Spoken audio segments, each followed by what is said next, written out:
All right. Welcome to the finalist voting for the Maven Remote Work Challenge. You'll see we're doing this remotely ourselves as well.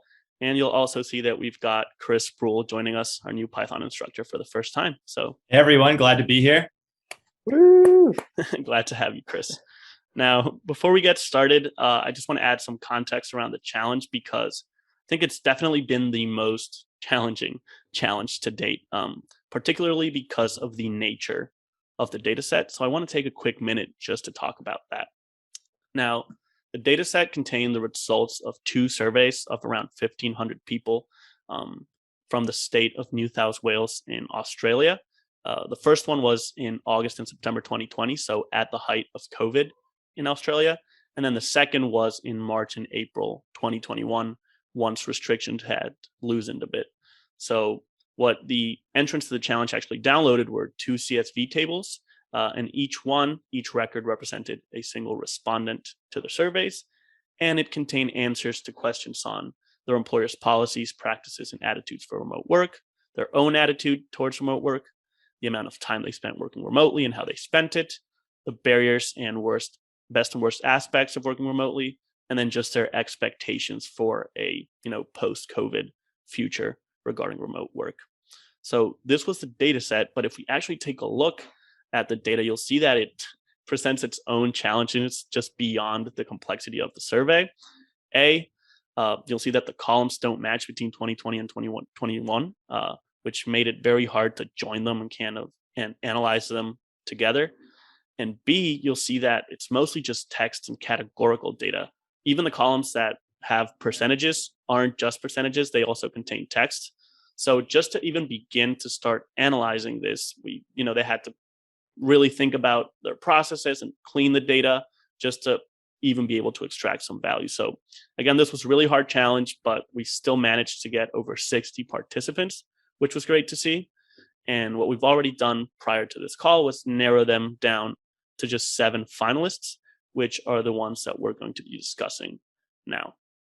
So before we do that, I just want to quickly talk about what the challenge actually was, which is what we'll be using to evaluate these finalists. And what they had to do was assess the productivity and morale implications of working remotely and outline an ideal policy for the post-pandemic future. And as always, this had to be presented in the form of a single-page report or dashboard. So all that said, let's start talking about our first finalist. All right, great. Yeah, I'll jump in here for Owen's. So overall, I think that Owen did a fantastic job here. I think it's a clean design and a nice layout, and he's got some really solid insights layered in, kind of on the borders here about what employees are looking for in terms of kind of productivity and morale.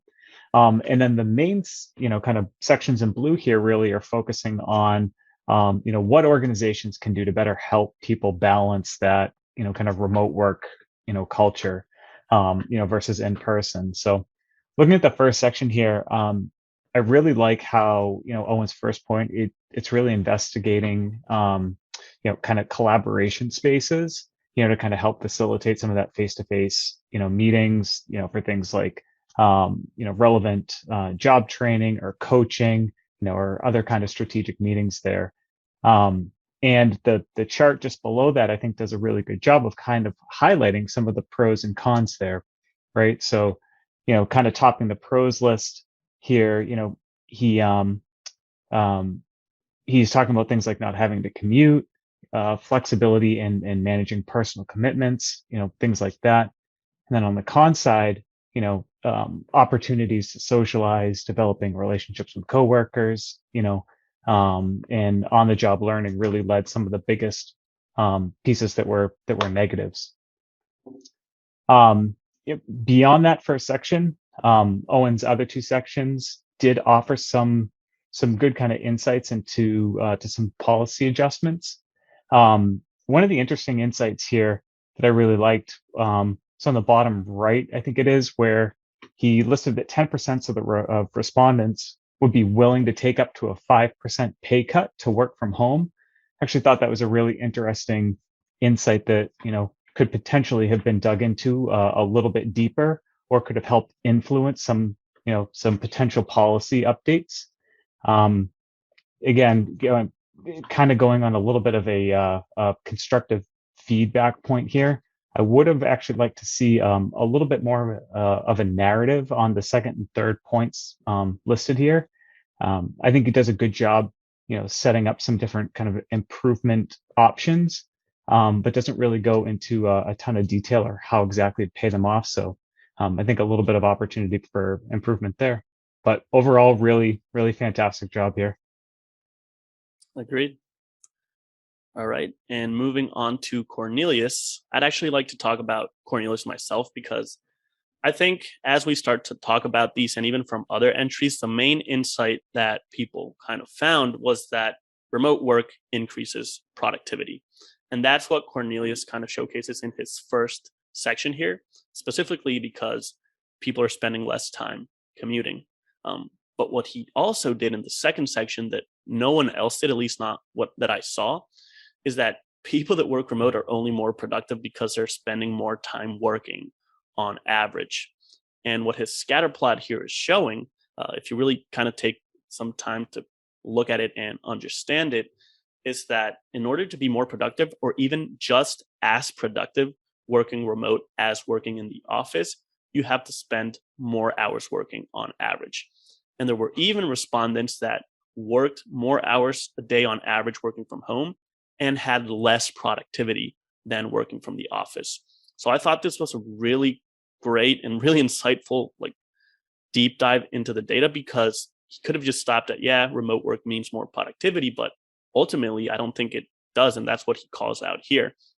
And like Aaron, I wish he would have kind of kept the narrative going after this insight. He does a bit, and he calls out in his final selection here that really one of the best aspects of remote work that respondents found was not that they were looking for more productivity. So this was just, I think it's mostly for them to be able to be allowed to continue to work remotely and trying to just match their office productivity.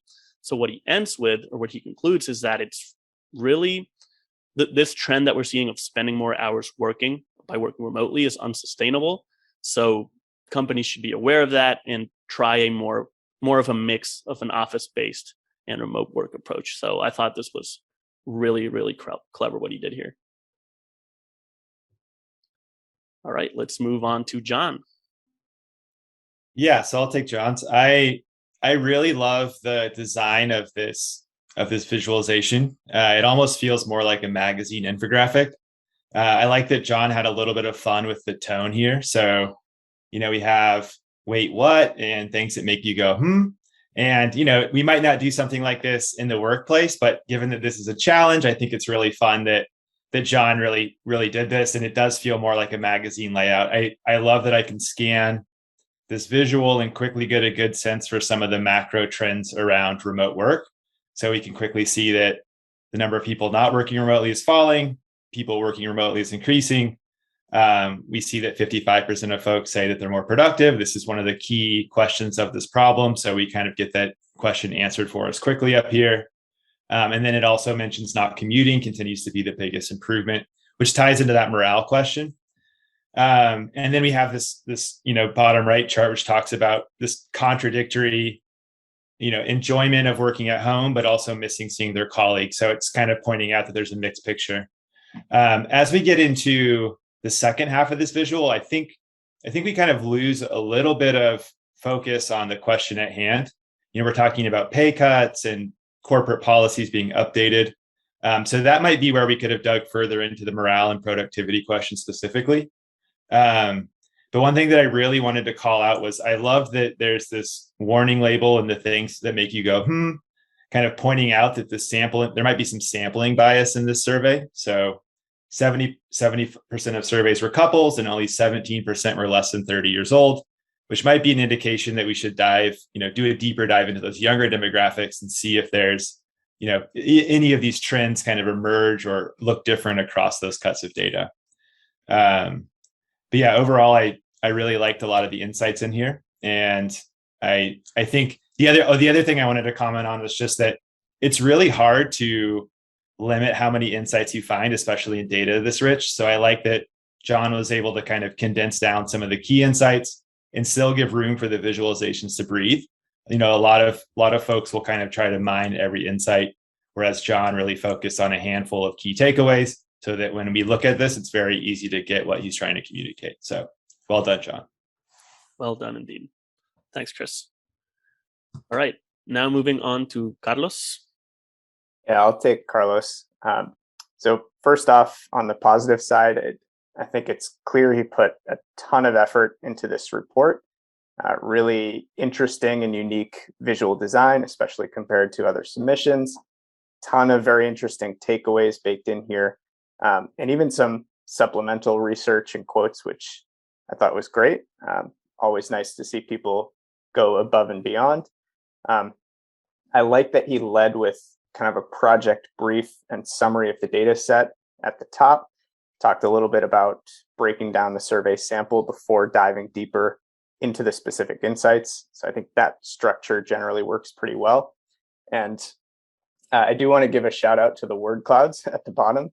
I think they tend to get a bad rep in this space, but when you're dealing with textual data, especially like this one, sometimes a word cloud, as simple as it is, can be a really effective way to draw attention to some interesting patterns and trends in that text. So I was a little surprised that very few people, I think, if anyone, used word cloud. So I thought that was a nice addition there.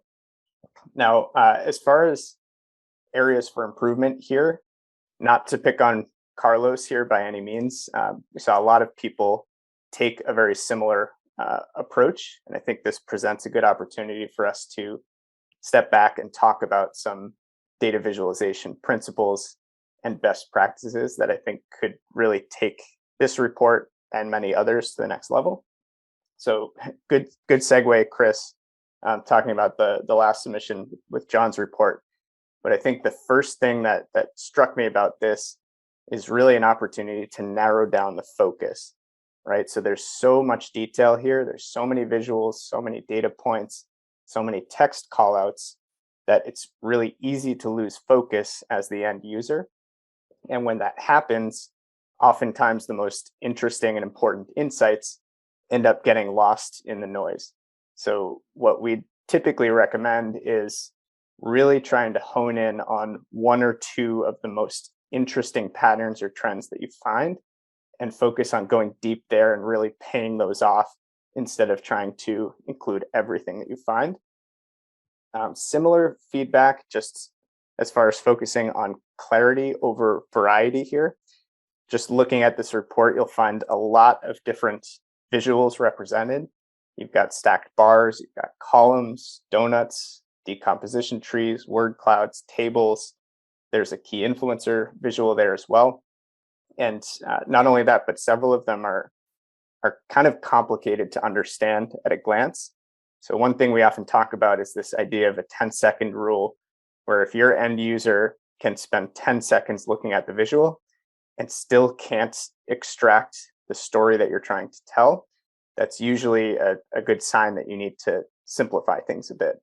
So one example is at the top right there in that yellow kind of call out section, there's a visual that's breaking down the data in 3 or 4 different ways where you're trying to understand the categories as bars, and then there are bubbles with different color labels, and the size represents another dimension. And it's just very, very hard to wrap your head around what the key takeaway actually is. Whereas if that were broken down into 3 or 4 separate bar or column charts, you could communicate the same outcome in a way that's a lot easier to understand quickly. The other thing is just from a readability standpoint, there are some pretty simple things that we saw a number of people do that could have a huge impact on the clarity here. So things like making sure your legends are readable, making sure the answers are presented in a logical order, using color in a meaningful and consistent way. That can all really, really help with clarity as well. And then last thing I'll call out here is that one thing that kind of threw me off here was that it's a mix of exploratory and explanatory analysis all in the same report. So some of the visuals are designed for the user to interact with and explore using different filters. Other visuals are designed to tell a very specific story with text callouts. So kind of bouncing between those two pretty different approaches can be a little bit jarring sometimes for the end user. So my advice there would be to kind of choose a direction, either exploratory analysis or explanatory, and kind of stick with that consistently through the report. And then last but not least, just make sure you're answering the brief. Remember here that it was about assessing the implications and also outlining an ideal policy for the post-pandemic future. So in this case, I would have loved to see how all of these insights could have been used to inform some specific recommendations based on the data. Overall, really clever approach. I love the unique design, but I think with some of those improvements, that could really take this to the next level.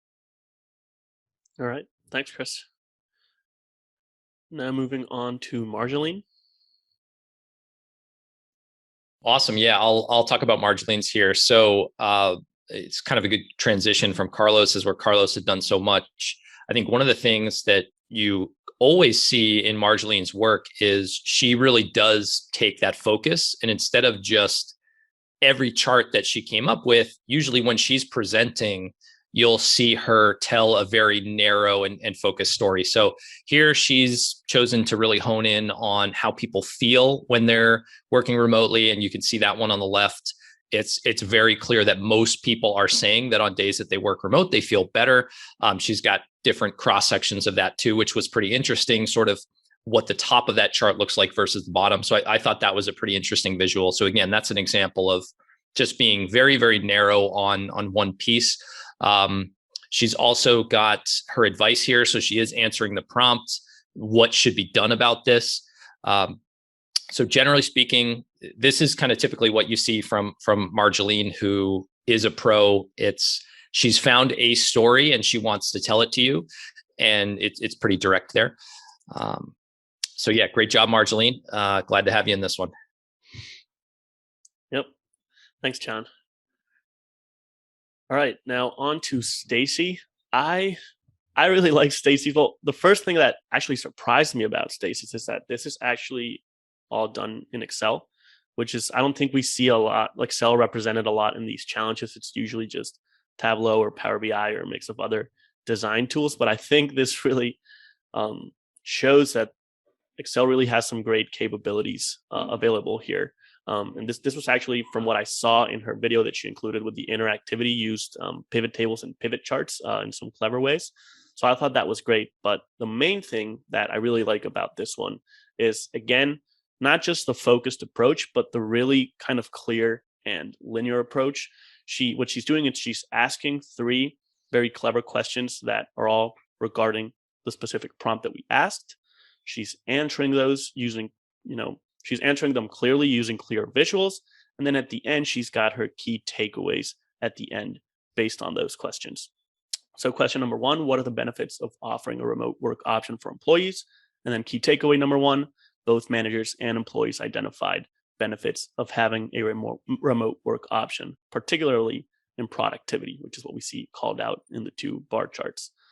Then the second question, does one remote work option work for all employees? Key takeaway number 2, individuals seem to adjust their desired amount of remote work based on their personal and work needs. So, and that's what's kind of outlined in the 2 charts. One is showing that what they're saving by commuting, they're using for personal and family time mostly. That's where they're allotted kind of their extra time.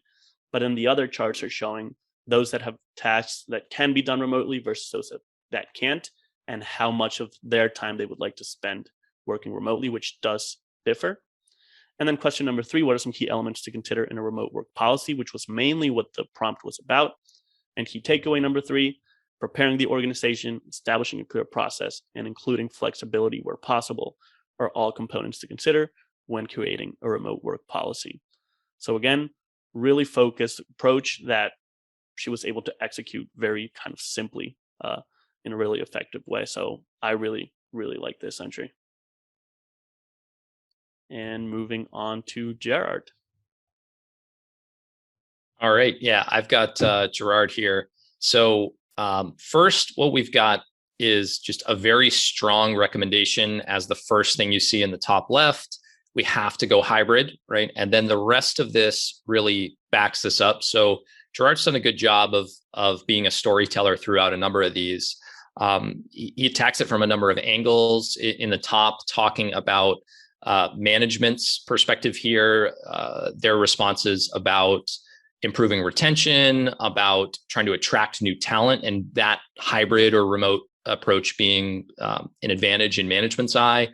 He talks about the productivity in the middle section. And then I think what was interesting is down here at the bottom, he does bring out some of the concerns here too, right? It's the feeling left out, feeling isolated, kind of where that was spiking. So it's not just a totally rosy picture about his recommendation. It felt very full to me, where it was the pros from an employee perspective, morale, productivity, the pros from management perspective, but also the things that you should be looking out for if you adopt this thing. So it's not a silver bullet. You do really want to check it out. And while we're talking about Gerard, I think it's important to give him a shout out again for being one of the people that's really helping a lot of others in this challenge. Probably a lot of folks who participated saw his approach early on, even before he completed the entry. He shared publicly kind of his planning process for that. Like, we're talking a notepad with kind of, here's the business objectives, here's my plan for attacking it, these are my considerations. He actually put all of that stuff up on his blog, which is it's dg-analysis.com. If you want like a very in-depth walkthrough of how to tackle this, how to think about like all the data wrangling, how to think about the business objectives first, what your goals are, and then analyze it, it's actually an incredible blog post that he put together. So I'd highly recommend people go check that out. And he's got a YouTube video up of it too. So Gerard, thanks for putting this together for everybody and inspiring people to jump in. I think we saw a lot of the entries inspired by what you did here. Yeah, I don't think we would have had nearly as many entries as we had if it weren't for Gerard. So thanks again. And that is actually the end of our list. So now we've all kind of made our case for each one of the finalists. And with everything that we've heard and everything we've said, does anyone have any kind of strong preferences on potential winners here? Because I think we can try to narrow this list down to just two and then vote from there to kind of decide who wins. So any thoughts from anyone so far? I think there's a few in here that really get at the question of interest. So I think all of these are great approaches, but I think particularly Stacey, Gerard, and I think maybe Cornelius really get at this question of productivity, morale, and then optimal policies, at least from my view, but curious what other folks think as well. Yeah, I could get behind that. I think that, some of the things that I talked about with Owens, some of the opportunity with Carlos, and some of the others, a little bit more of a narrower scope that may not necessarily answer the kind of policy questions there. I think I could get behind those three. Yeah, from those three, if I had to pick two, even though I really love that, I think like the best insight that I found was Cornelius's on kind of the productivity of it all. But in regards to really just outlining an ideal policy for the future, I think, and I agree with Chris, that Stacey and Gerard did a better job. So if I had to pick two between those three, I'd probably go with these two. But I don't know, John, Chris, what do you think? I agree. I think those are up there. Those are probably my top three based on this finalist list. Agree that the insight Cornelius found with productivity being tied to simply working more was a really fascinating one. But I agree as far as addressing the brief. I really like Gerard and Stacey's. They're, I think, both really strong. All right. So yeah, I'd agree with those three as well. I do think the Cornelius had that that insight that we really didn't see from a lot of people, and everyone said productivity, and nobody really said productivity, but at the expense of extra time. So it's you totally sold me on that, Enrique, and that was a really cool insight that kind of shows he's digging really deep. So I don't know if it would make sense if we include all three. We could even, yeah. I mean, another thing that I wanted to call out in particular about Owen's in his first chart, one of the nuances in the data set was that there were a series of questions which almost seemed like duplicates. And we had many people reach out to us about that, both on LinkedIn and on the Maven site, because essentially it would ask, select the best aspect of working remotely. And then it would give them 4 answer choices and they choose one. But then it would ask the same question and do a different mix of answer choices. So from a pool of, let's say we've got 1, 2, 3, 4, 5, let's say 10, it would present each answer choice 3 times in total, but it would just mix all of them together. And a lot of people are wondering why that was and how to essentially extract the best and worst ones from all those combinations. And what the government who conducted this study actually published a study on what they found. And in the appendixes, they showed the method that they used for determining kind of the best to worst in these scenarios. And Owen did the exact same thing. He took the exact approach. He called it out in his LinkedIn post. He shared links to how those approaches worked, which I didn't see anyone else kind of solve those questions in that same way. Most people just ignored them altogether, which was fine. But I really didn't want to leave this call without kind of calling out that Owen did a really good job there. And I think he did it without even realizing that was how it was actually planned, which is great. And Owen's, the final product here is Tableau, right? But I think he also used Python and Excel for the analysis. Like that's a pretty fun triple threat there on this project. So yeah, he used Python for like the data cleaning and the data prep. He used Excel for the ad hoc analysis to kind of understand what was underneath the data. And once he found what he wanted, he presented this using Tableau. Yeah, that's really cool. It really is. But I got a little derailed. So we thinking Cornelius, Stacey, and Gerard, or I mean, if we have 3, we may want to do 4 and do some sort of bracket if anyone likes that, or just vote from the 3. Let's do the 3 and see if a winner emerges. All right, so let's do Cornelius 1, Stacey 2, and Gerard 3. All right, does everyone have their selection ready? All right. 1, 2, 3. Oh, wow. That's 3-2, Stacey. Stacey beating Gerard, it looks like. All right. Wow, very close. Nice. Yep. All right, so I guess we've got our remote work challenge winner. Congratulations, Stacey.